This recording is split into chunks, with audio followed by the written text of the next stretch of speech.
Okay.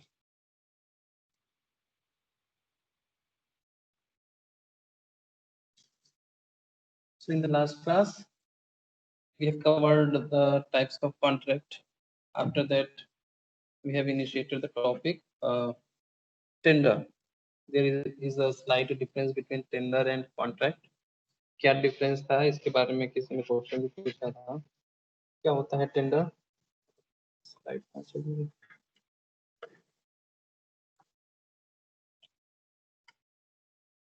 In this in today's lecture we will cover up the tender, the classification of tender, what is short tender notice,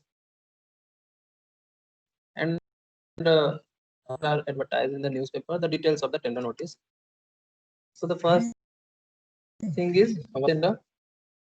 जैसे contract के बारे में जानते हैं आप. Contract और टेंडर में एक मेन डिफरेंस ये है कि contract is enforceable by law.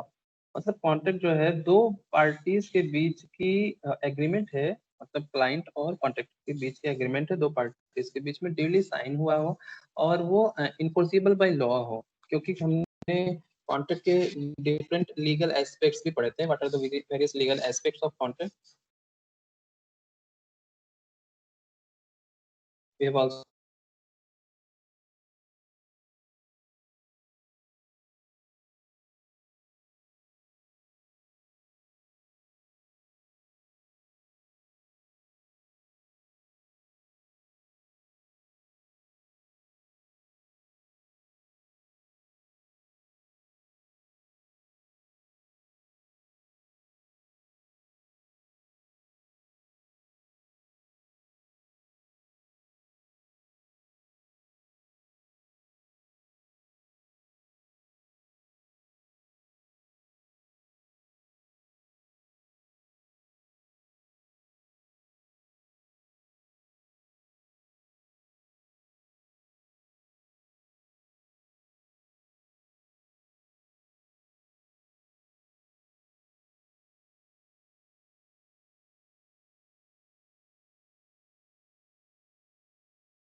Sir आवाज नहीं आ रही है आपकी और स्लाइड भी ब्लिंक कर रही है बार बार.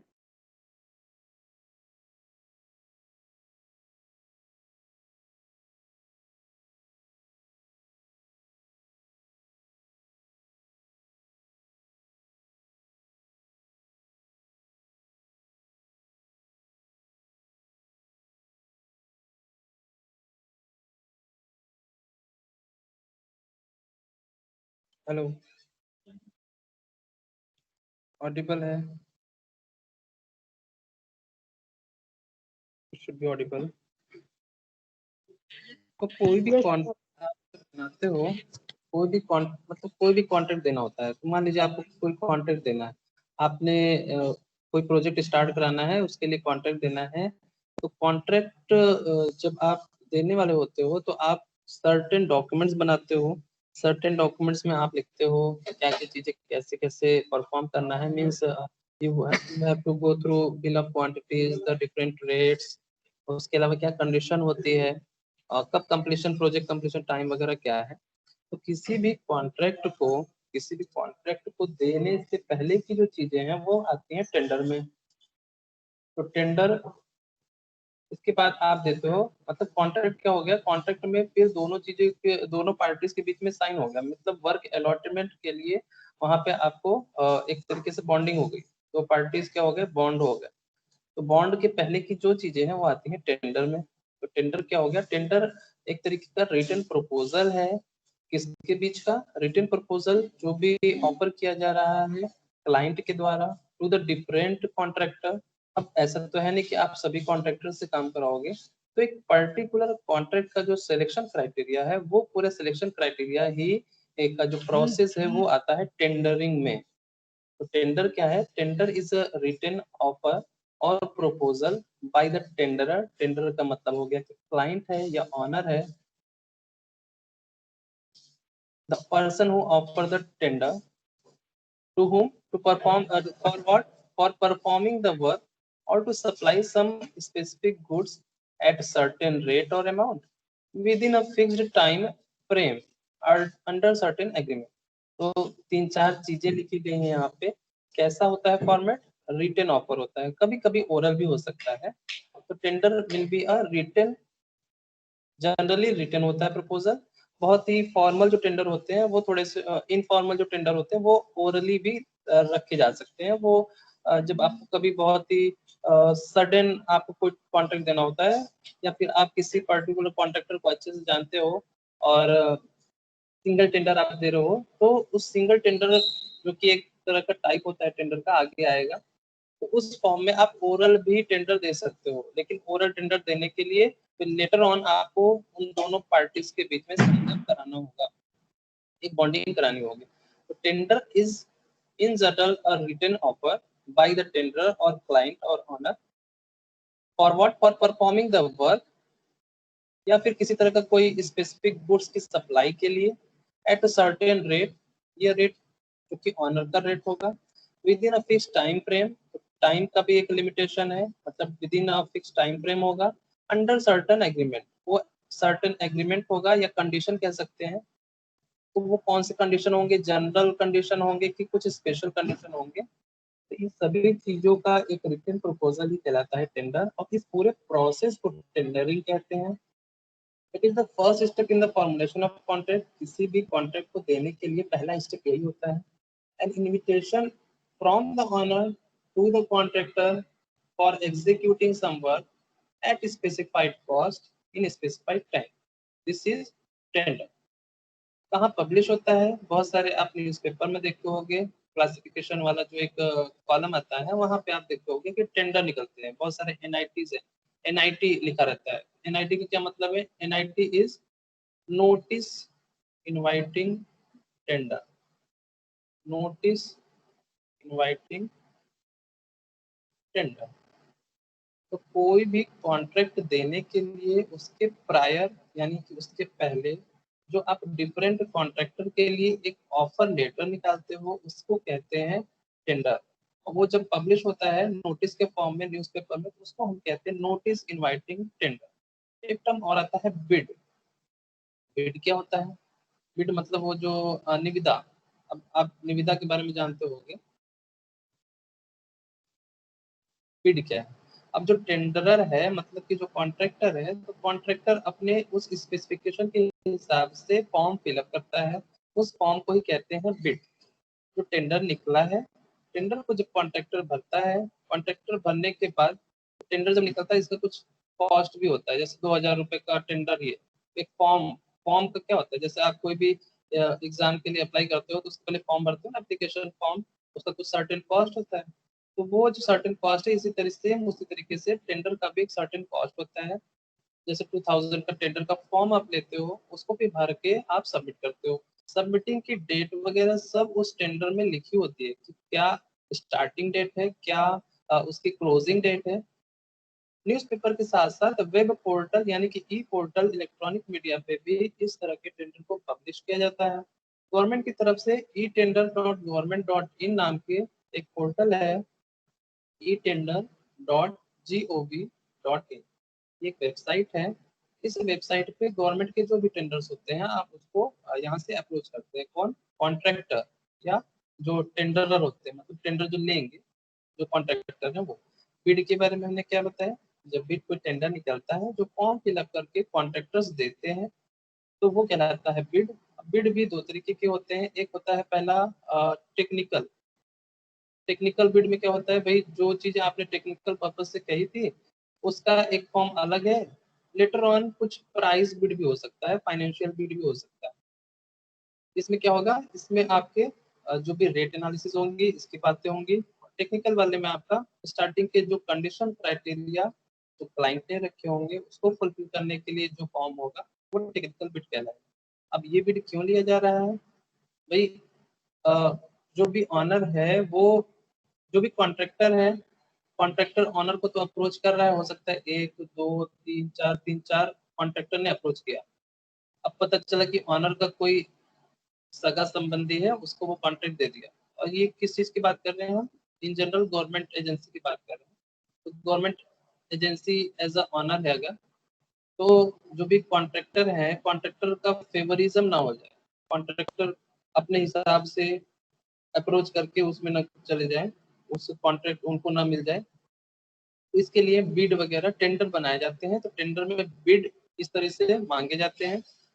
अब जब बिड कॉन्ट्रैक्टर ने बिड फिलअप किया, तो ये एक तरीके से कह सकते हैं कि बहुत ही सिक्योर वे में इसको रखा गया। सिक्योर वे में क्यों रखा गया? मतलब कि किसी तरह का ब्रीचिंग नहीं हो रहा है भाई, जो काम कर पाएगा उसके बेसिस पे उसकी रेटिंग होगी। मतलब डिफरेंट कॉन्ट्रैक्टर डिफरेंट फील्ड से होंगे। डिफरेंट फील्ड का मतलब कि भाई किसी को एक्सपीरियंस ज्यादा होगा, किसी को कम होगा, किसी का रेट ज्यादा होगा, किसी का कम होगा। तो किसी तरह का उसके बेसिस पर रैंकिंग बनाई जाती है और उस पर्टिकुलर कॉन्ट्रैक्टर को टेंडर अवार्ड कॉन्ट्रैक्ट अवार्ड कर दिया जाता है। तो किसी तरह का कोई फेवरिज्म किसी पर्टिकुलर कॉन्ट्रैक्टर को ना हो, इसके लिए टेंडर निकाला गया। टेंडर में बिड इनवाइट किया गया। बिड इनवाइट करने के बाद बिड कलेक्ट हुआ।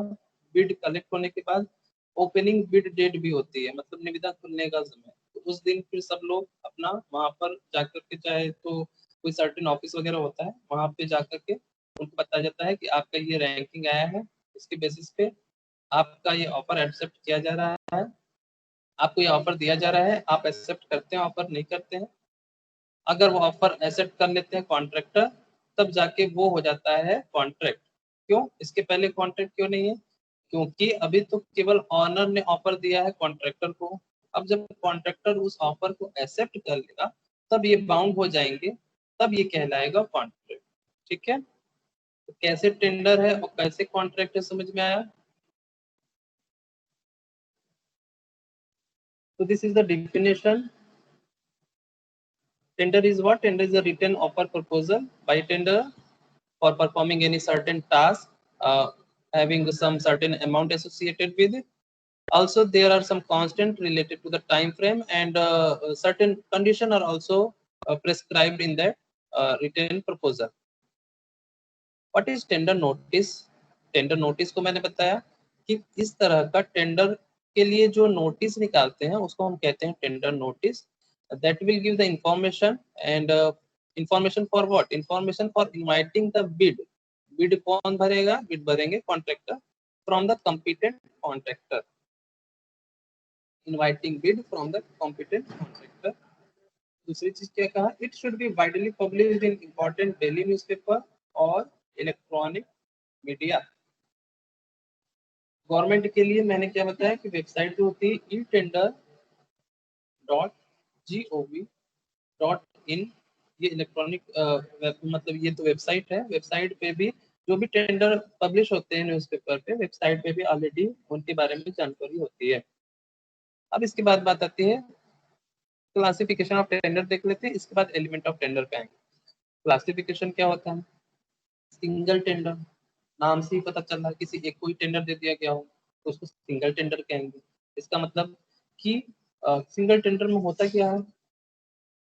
बहुत सारे आप टेंडर को इनवाइट नहीं करते हो।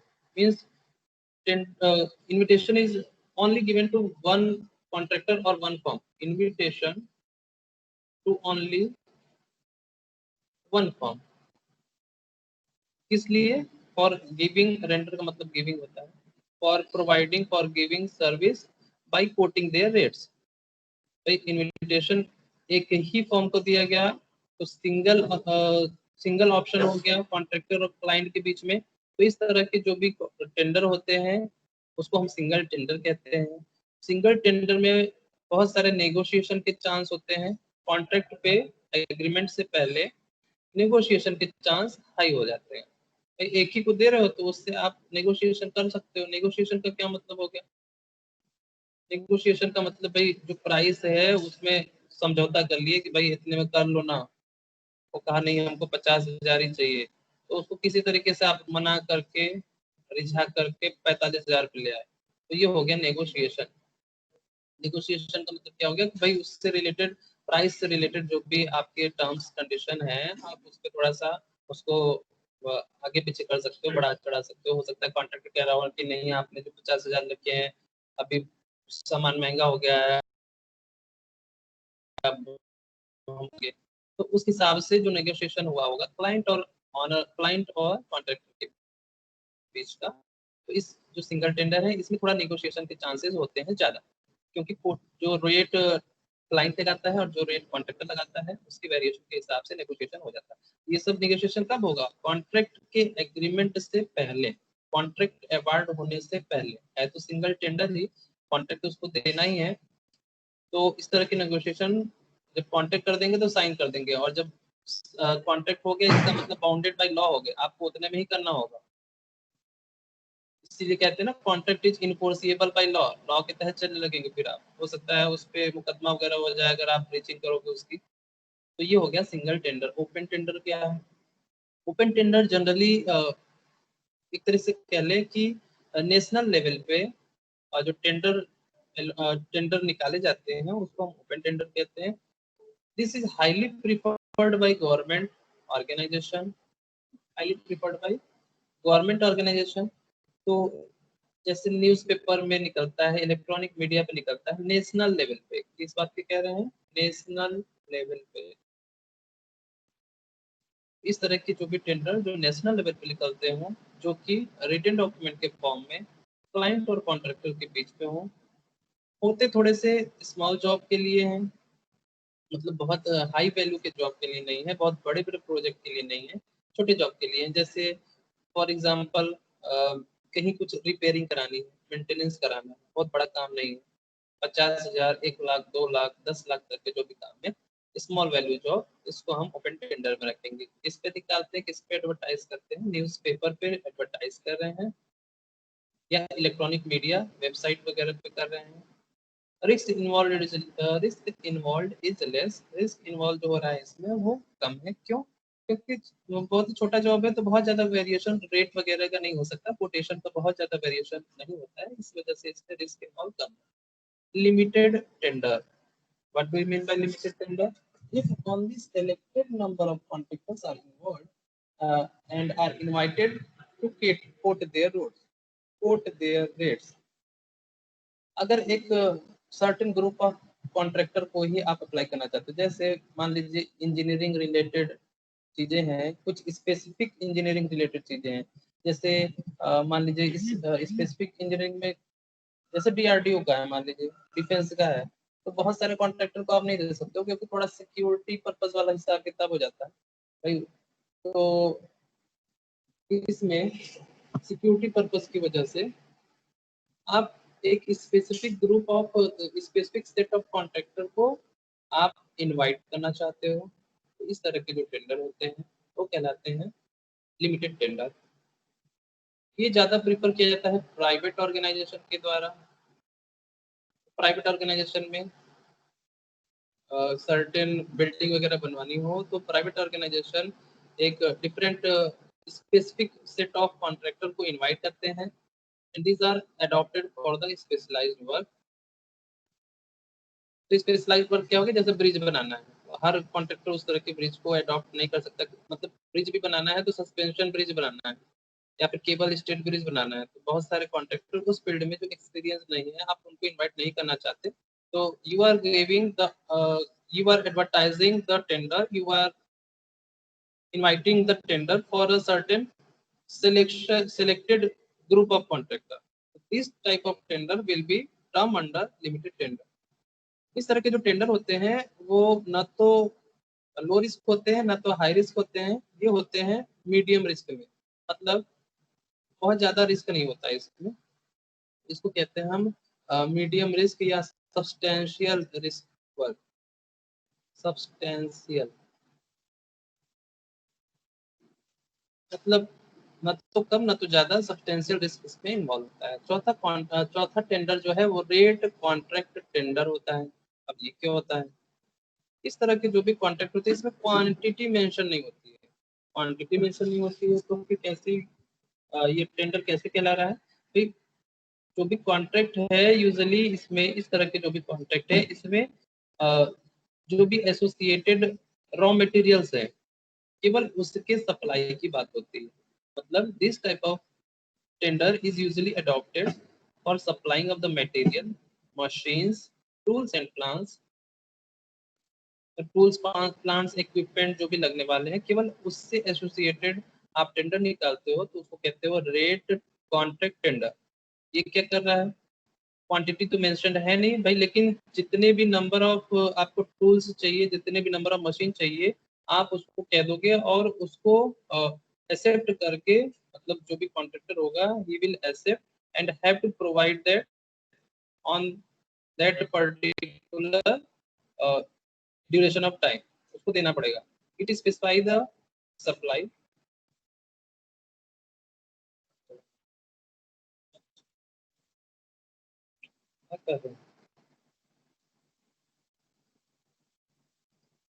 Just a minute.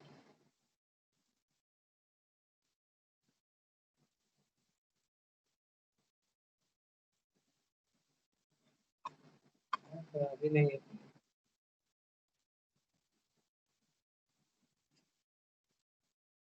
बाद में आइए। तो in this particular tender quantity is not mention, quantity से मतलब नहीं है। किस लिए दिया जा रहा है कि भाई रॉ मटेरियल जो भी इन्वॉल्व हो रहे हैं, टूल्स, प्लांट, इक्विपमेंट जो भी लग रहे हैं, केवल उससे एसोसिएटेड ये रेट कॉन्ट्रैक्ट है। लास्ट है आपका ग्लोबल टेंडर। ग्लोबल टेंडर क्या है, अगर आप इसको इंटरनेशनल लेवल तक इनवाइट कर रहे हो तो इसको हम कहते हैं ग्लोबल टेंडर। इंटरनेशनल लेवल तक ले जा रहे हो तो एक ग्लोबल टेंडर है। इसमें बहुत बड़े बड़े ह्यूज प्रोजेक्ट, ह्यूज जिसमें बहुत बड़े बड़े प्रोजेक्ट हैं, उस तरह के प्रोजेक्ट के लिए आप ग्लोबल टेंडर इनवाइट करते हो। फॉर एग्जांपल बहुत सारे जो सोलर प्लांट, बड़े बड़े सोलर प्लांट बन रहे हैं, या किसी तरह का डैम वगैरह बन रहा है, बड़े प्रोजेक्ट के लिए आप ग्लोबल टेंडर बनाते हो, जिसमें आप वर्ल्ड वाइड कॉन्ट्रैक्टर को इन्वाइट करते हो, उसकी पब्लिसिटी करते हो। तो इस तरह का जो टेंडर है, and this type of tender is always written, always written means always written documents should be made for this type of particular tender. Okay, these are several types of the tender. Single,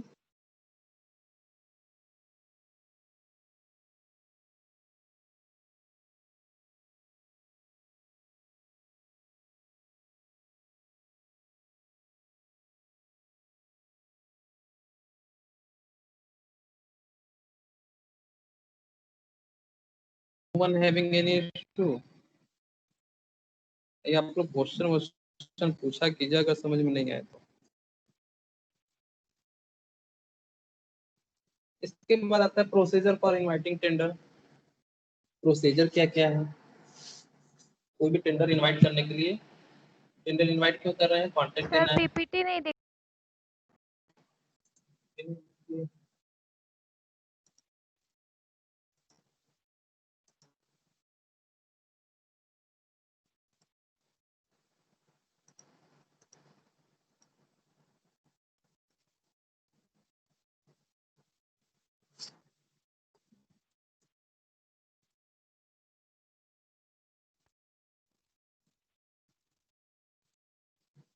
अभी गया था PPT, इससे पहले ही चला गया।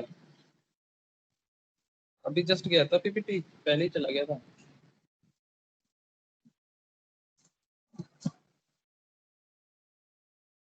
Sir आप तो जब different type of, global tender explain कर रहे थे तब चला गया था। जी आप जब ग्लोबल टेंडर एक्सप्लेन कर रहे थे तभी चला गया था। अच्छा।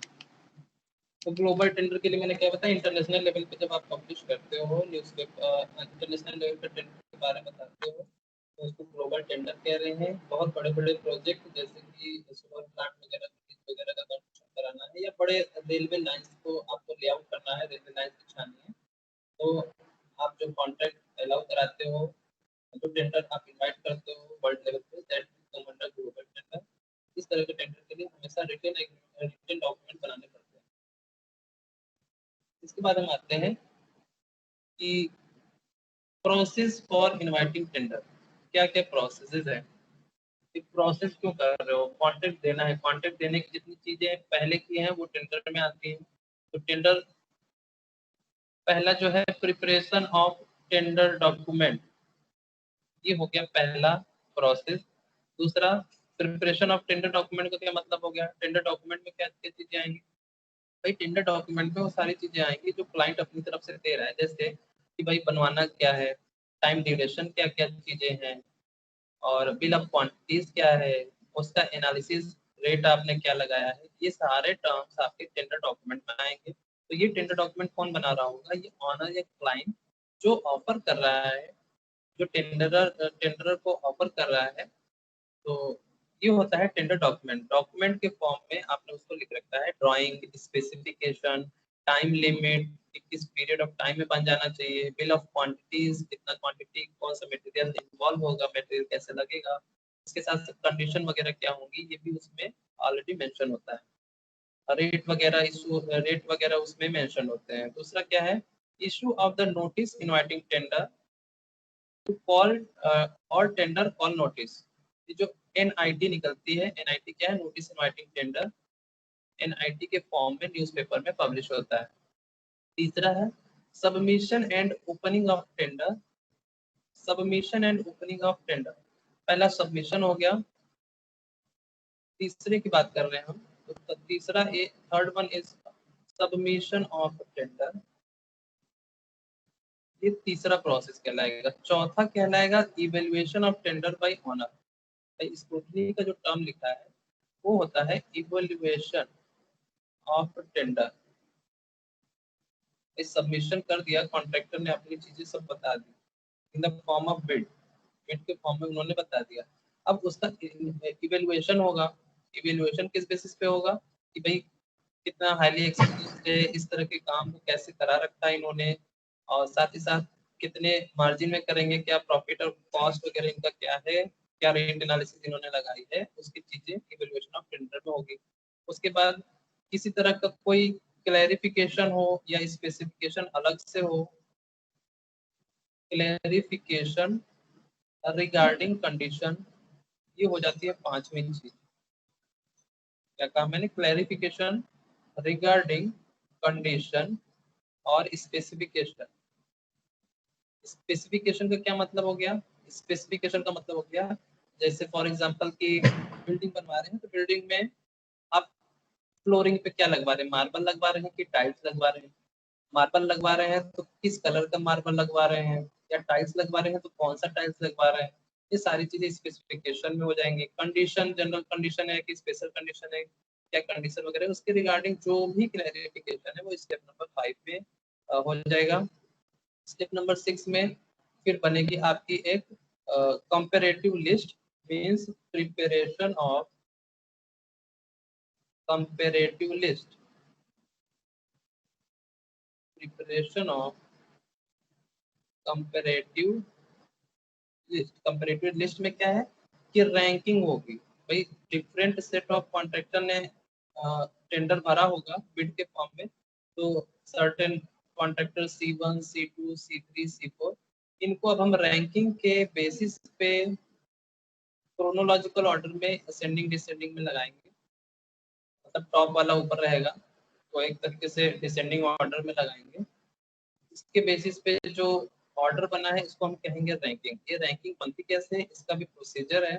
भाई एक्सपीरियंस को कुछ सर्टेन पॉइंट दिए जाते हैं कि इतना एक्सपीरियंस होगा तो इतने सर्टेन पॉइंट मिल गए, इस तरह का काम किया होगा तो और सर्टेन पॉइंट मिल गए, उसमें जो उनका क्वालिफिकेशन है उसके बेसिस पे सर्टेन पॉइंट मिल गए, एडिशनल उनका रेट क्या है उसके बेसिस पे पॉइंट मिल गए, और प्रॉफिट का क्या मार्जिन ले रहे हैं उसके बेसिस पे सर्टेन पॉइंट। तो डिफरेंट सेट ऑफ पॉइंट को कंपाइल करके एक जो सम अप पॉइंट आएगा उस बेसिस पे रैंकिंग का यहाँ पे एक तरीके से रैंकिंग ऑर्डर बनती है। अब उस रैंकिंग ऑर्डर के हिसाब से ही हम कॉन्ट्रैक्टर को अप्रोच करते हैं। ठीक है, तो प्रिपेयरिंग ऑफ कंपेरेटिव लिस्ट। इसके बाद होता है आपका एक्सेप्टेंस ऑफ द टेंडर। ये जो लिखा है अब ये 7th पॉइंट कह लीजिए, this will be the acceptance of the tender. तो वो पर्टिकुलर कॉन्ट्रैक्टर एक्सेप्ट कर लिया गया, रैंकिंग 1 के हिसाब से C1 को एक्सेप्ट कर लिया गया। अब इसको एक्सेप्ट कर लिया गया, फिर अगर उस C1 ने आपके द्वारा दिया गया, मतलब अप्लाई तो C1 ने ही किया था, लेकिन जब कॉन्ट्रैक्टर भी एग्री कर जाए कि हाँ मैं ही लूंगा आपका ये प्रोजेक्ट, दोनों तरफ से जब एग्रीमेंट हो जाए, साइन हो जाए, तब उसको कॉन्ट्रैक्ट अवार्ड कर दिया जाता है। This will be your 8 awarding of contract. ठीक है, पहला क्या था, प्रिपरेशन ऑफ टेंडर डॉक्यूमेंट, जिसमें टेंडर डॉक्यूमेंट क्लाइंट बनाया होगा, उसके बाद उसको पब्लिश कराया होगा किसी न्यूज़पेपर पे या इलेक्ट्रॉनिक मीडिया पे। उसको देख करके कॉन्ट्रैक्टर ने अपना बिड भरा होगा, सबमिट किया होगा tender in the form of bid. उस जो भरे हुए बिडिंग है, टेंडर भरे हुए हैं, उसके बेसिस पे उस टेंडर का इवैल्यूएशन हुआ होगा। इवैल्यूएशन के बाद जो भी क्लैरिफिकेशन होंगे स्पेसिफिकेशन के रिगार्डिंग, हो सकता है कि कॉन्ट्रैक्टर से कॉन्टेक्ट करके उससे रिगार्डिंग जो भी इश्यूज हो, मतलब रिगार्डिंग जो भी स्पेशल कंडीशन हो उसका उसके बारे में बताया जाए उसको। उसके बाद प्रिपरेशन ऑफ लिस्ट, मतलब रैंकिंग के बेसिस पे हम एक चार्ट तैयार करेंगे। आप उस चार्ट तैयार करने के बाद रैंकिंग आपकी बन गई। आप ओपनिंग बिड की डेट पे सारे कॉन्ट्रैक्टर को बुला करके उस टेंडर को एक्सेप्ट करने के बाद आप उस कॉन्ट्रैक्टर को कहेंगे, अगर उस कॉन्ट्रैक्टर ने आपका टेंडर एक्सेप्ट, अगर उस कॉन्ट्रैक्टर ने एग्रीमेंट एक्सेप्ट कर लिया आपका, तो अब उस कॉन्ट्रैक्टर को हो जाएगा contract award. This is all the procedure how tender will be given to any contractor. ठीक है, so this is the procedure for inviting tender. Preparation before tendering. तो जो टेंडर डॉक्यूमेंट बनाते थे, तो टेंडर डॉक्यूमेंट बनाने के लिए ही ये स्लाइड है। टेंडर डॉक्यूमेंट के लिए प्रिपरेशन बिफोर टेंडरिंग, मतलब टेंडर पब्लिश करने से पहले जो आप वर्कआउट करते हैं बाय द क्लाइंट, क्या क्या हो गया, डेस्क स्टडी, सर्वे स्टडी किया होगा, प्रिलिमिनरी स्टडी कोई डेस्क स्टडी कह रहे हैं, उसके बाद सर्वे कराया होगा, उससे रिलेटेड ड्राइंग, डिजाइन, स्पेसिफिकेशन, आपका खुद रेट एनालिसिस, क्लाइंट का approval of the budget, financial जो भी चीजें होंगी पहले से हम तैयार करके रखेंगे। तो ये सारी चीजें आपके टेंडर डॉक्यूमेंट में बन गई। तो ये टेंडर डॉक्यूमेंट और बिड डॉक्यूमेंट का प्रिपरेशन हो गया। अब इसको हम कराएंगे पब्लिश इन न्यूज़पेपर और इलेक्ट्रॉनिक मीडिया।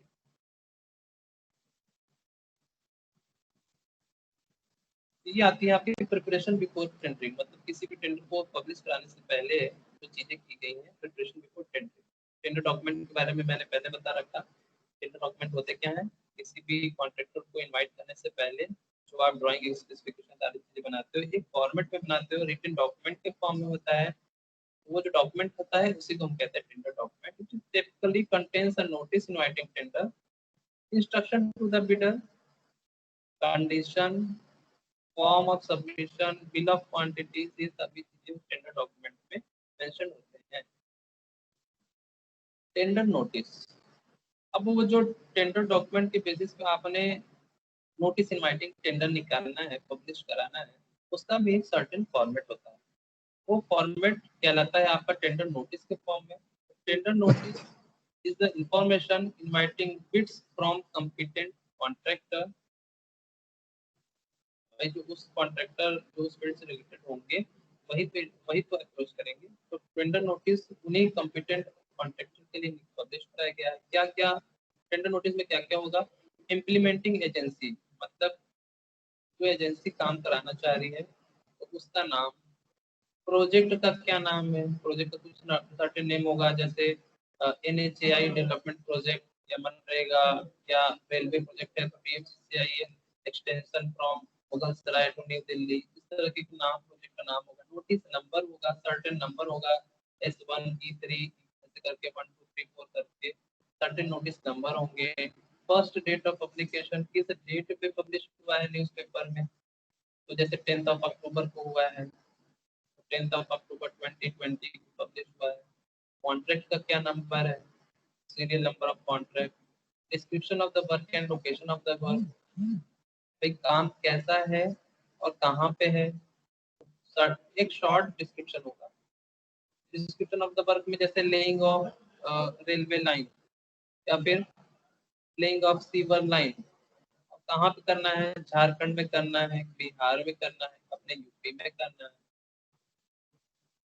बिड सिक्योरिटी और अर्नेस्ट मनी, इस चीज को देखना होगा अभी, सिक्योरिटी और earnest money.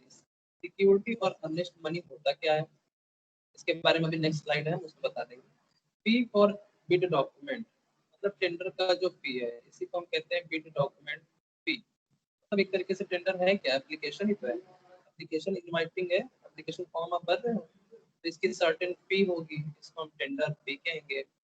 Office for buying bidding document and submitting tender, भाई आपने टेंडर निकाल तो दिया, टेंडर मिलेगा कहाँ से, न्यूज़पेपर में पब्लिश हुआ तो न्यूज़पेपर पे आप थोड़ी अप्रोच कर रहे हो, न्यूज़पेपर में सर्टेन हो कि आप यहाँ से ऑफिस से, या तो एक लोकेशन होगा कि आप सर्टेन ऑफिस से टेंडर फॉर्म ले सकते हैं, या फिर आप वेबसाइट के थ्रू अप्रोच कर सकते हैं एंड सबमिट टेंडर। तो वो जो ऑफिस का नेम मेंशन होगा या सबमिट करने के लिए जो भी उसमें बताया जाएगा कि यहाँ पे सबमिट करना है, ये वेबसाइट है, उसके बारे में चीज होगी। लास्ट डेट ऑफ सबमिशन, एक टेंडर बनने की लास्ट डेट क्या है इसके बारे में। आपने टेंडर को बिड के फॉर्म में कर दिया तो बिड ओपनिंग डेट क्या होगी, निविदा खुलेगी कब। Cost estimate of the project, tenderer के द्वारा मतलब जो क्लाइंट या ऑनर होगा उसके द्वारा कॉस्ट एस्टिमेट क्या होगा उस प्रोजेक्ट, ये भी मेंशन होगा उसमें। Maximum number of partner in joint venture, joint venture जो कि कॉन्ट्रैक्ट का एक तरीके का टाइप था, आपको बताया था मैंने डिस्क्रिशनरी कॉन्ट्रैक्ट में पार्टनरशिप और जॉइंट वेंचर दो होते हैं। तो जॉइंट वेंचर जब भी आएंगे तो उसमें कितने number of maximum joint venture as a partner उसमें इन्वॉल्व है उसकी भी जानकारी आपको एनआईटी यानी कि नोटिस इनवाइटिंग टेंडर में आपको पब्लिश करानी होगी।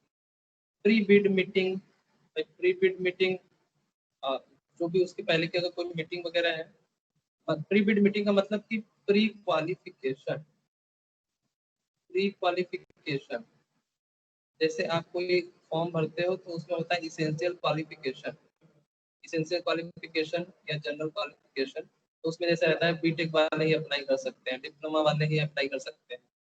प्री बिड मीटिंग भी एक तरह का क्वालिफिकेशन है कि इस 5 इयर्स के जो एक्सपीरियंस्ड कॉन्ट्रैक्टर है only they can approach this contract, तो ये हो जाता है प्री बिड मीटिंग। तो प्री बिड मीटिंग को एक तरीके से हम प्री क्वालिफिकेशन भी कह सकते हैं। Date, place and time for opening of the tender, जो बिड ओपन होगा, जो टेंडर खुलेगा तो उसका डेट क्या होगा, कब खुलेगा, कहाँ पे खुलेगा और टाइम क्या होगा, ये सारी चीजें उस टेंडर में शॉर्ट नोटिस इनवाइटिंग टेंडर में लिखी होंगी, मेंशन होंगी। तो दो टर्म एसोसिएटेड थे, अर्नेस्ट मनी और security money deposit. Earnest money deposit क्या है, भाई कॉन्ट्रैक्टर ने, बहुत सारे कॉन्ट्रैक्टर ने अप्रोच किया और फॉर्म भर दिया, लेकिन उनको अभी मतलब है नहीं। मतलब है नहीं का क्या मतलब कि वो कॉन्ट्रैक्ट बस ऐसे पैसा कम था या फ्री में था इसीलिए आपने फॉर्म भर दिया। भाई ऐसे तो बहुत सारे लोग फॉर्म भर देते हैं, भाई प्री क्वालिफिकेशन मैच नहीं किया लेकिन फिर भी भर दिए, तो ऐसा नहीं होना चाहिए। इस वजह से उस टेंडर का सर्टेन अमाउंट फिक्स किया जाता है। तो अर्नेस्ट मनी डिपॉजिट क्या है, जो भी टेंडर का प्रोजेक्ट होता है, प्रोजेक्ट की जो कॉस्ट होती है, कॉन्ट्रैक्ट की जो वैल्यू होती है, जैसे 10 लाख का कॉन्ट्रैक्ट है तो 10 लाख के कॉन्ट्रैक्ट में 2% जो होगा, 10 लाख का 2%, ये आपका अर्नेस्ट मनी डिपॉजिट होगा। अर्नेस्ट मनी डिपॉजिट मतलब टेंडर का फॉर्म का पैसा अलग है, अर्नेस्ट मनी डिपॉजिट क्या है कि आपको इतना पैसा जमा करना होगा। क्यों जमा कर रहे हो आप, वो एज जमा कर रहे हो गारंटी की बेसिस पे कि आप जो है सही में इस काम को लेने के लिए उत्सुक हो, इंटरेस्टेड हो, ऐसा नहीं कि बस फॉर्म भरा और भाग गए, तो ऐसा ना हो। इस वजह से 1 से 2%, यहाँ पे 2% लिखा है, this can vary from 1 to 2%, so 1 to 2% of the total contract value money will be deposited in the form of earnest money deposit by the contractor to the client, जो भी टेंडर निकाला है उनके उनके लिए। अच्छा ऐसा कर क्यों रहे हैं, ऐसा कर रहे हैं कि भाई मैंने बताया कि जाए तो कंपेंसेशन के तौर पे या एक तरीके से पनिशमेंट है उनके लिए, पनिशमेंट के फॉर्म में ये पैसा आप सबमिट करा रहे हो। अब जब आपको मतलब जब आपको ऑफर हो जाएगा तब की बात है ये, उसके बाद सिक्योरिटी मनी डिपॉजिट करनी होगी। भाई कॉन्ट्रैक्ट आपको अवार्ड हो गया, ये जो अर्नेस्ट मनी डिपॉजिट है और सिक्योरिटी मनी डिपॉजिट है, ये कॉन्ट्रैक्ट सिक्योरिटी मनी डिपॉजिट 10% तक होता है। 10% मतलब 10 लाख का 10%, 1 लाख आपको जमा करना ही करना है। आपको जब कॉन्ट्रैक्ट अवार्ड हो जाएगा तो 1 लाख आपको फौरन तुरंत जमा करना है इन the form of security deposit. Security deposit क्या है, 10% तक जमा करना है। अब ये जो 10% है, इसमें ये जो अर्नेस्ट मनी आपने 2% डिपॉजिट किया, इंक्लूसिव हो जाता है। ज्यादातर ये इंक्लूसिव होते हैं। इंक्लूसिव का मतलब कि 2% का आपने जो जमा किया होगा, जैसे 20,000 रुपए, तो आपको अब एडिशनल 80,000 रुपए और जमा करने होंगे, तो आपका हो जाएगा सिक्योरिटी मनी 1 लाख रुपए। ठीक है, तो सिक्योरिटी मनी जो है ये कॉन्ट्रैक्टर ने कॉन्ट्रैक्ट एक्सेप्ट कर लिया, उसके बिहाफ पे सिक्योरिटी मनी डिपॉजिट करनी है। जैसे कि आप कॉलेज में जमा करते हो सिक्योरिटी मनी के फॉर्म में, आईडी वगैरह। मतलब सिक्योरिटी मनी आप क्या करते हो, जब आप एडमिशन लेते हो तब आपको सिक्योरिटी मनी डिपॉजिट करनी होती है, 3,000, 4,000, 5,000, जो भी है whatever। ये किस लिए होता है कि भाई आपने कभी कुछ आईडी जो है खो गई, आपकी नई आईडी बनवानी है, किस तरह के कॉलेज की प्रॉपर्टी को आप खामियाजा किससे भुगतेंगे? आपके जो ट्यूशन फीस है उससे तो भुगतेंगे नहीं, वो तो एक सर्टेन फिक्स अमाउंट है। तो ये जो सिक्योरिटी मनी जमा किया गया है, ये आपके उसी में से आपका प्राइस जो है वो कट होता चला जाएगा, और फिर जो लेटर ऑन वो वापस बाद में होगा। सेम उसी तरीके से सिक्योरिटी डिपॉजिट भी आफ्टर कंप्लीशन ऑफ वर्क आपका वापस होता है। After completion work it will be refunded to the contractor. It will be refunded to the contractor. लेकिन कब? जस्ट तुरंत बाद नहीं, कम से कम 6 मंथ या एक रेनी सीजन, 6 मंथ या एक रेनी सीजन के बाद। भाई एक महीने पता चला कि एक बरसात तो चले, आपने अभी सड़क बनाई, एक बरसात नहीं चली, तो अगर वो किस तरह का उसके कह लीजिए परफॉर्मेंस में, जो आपने सड़क बनवाई है उसकी क्वालिटी में कोई इंफीरियरिटी हो गई, तो इंफीरियरिटी वगैरह वाली जो चीजें हैं वो ना हो, तो उसके लिए एक रेनी सीजन या 6 मंथ,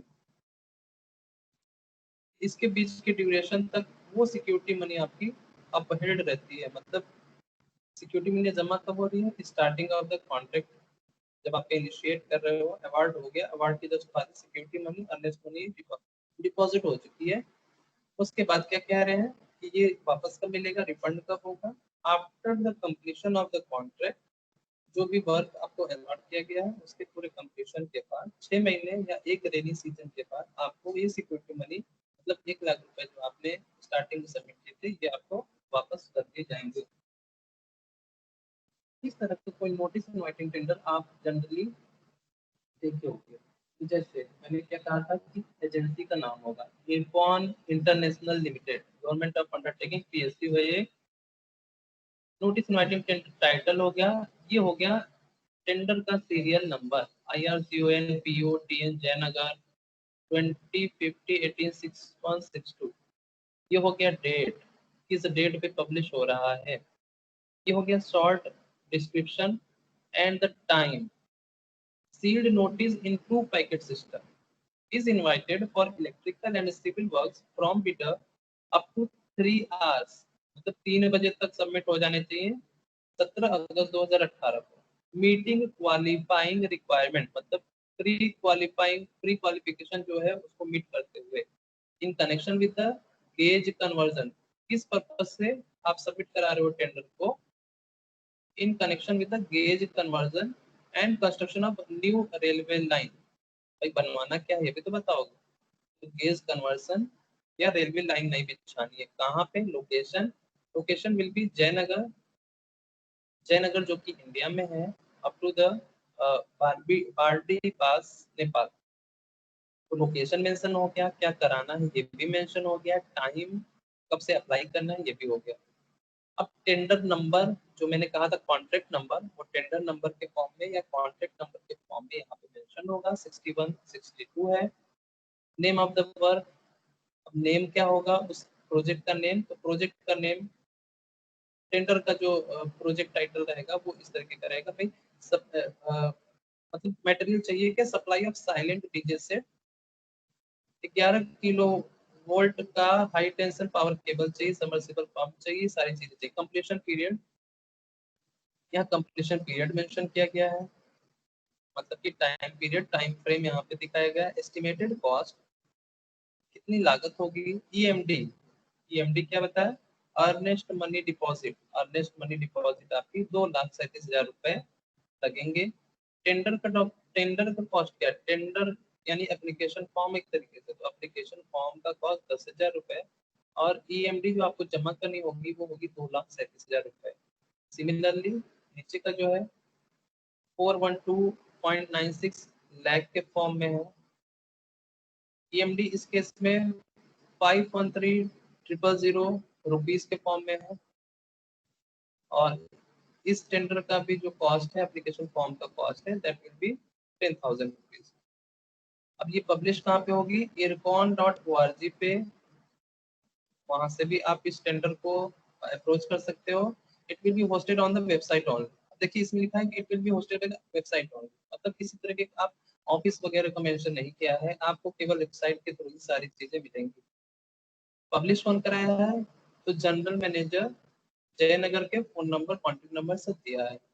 इस तरह से ये जो ये जो नोटिस इनवाइटिंग टेंडर है, this in this format is published in the newspaper and the contractor approves this LITs and start their filling of it.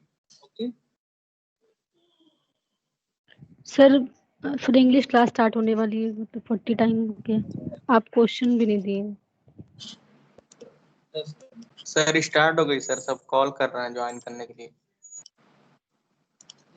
किसकी स्टार्ट हुई है, इंग्लिश, सर इंग्लिश के। एक मिनट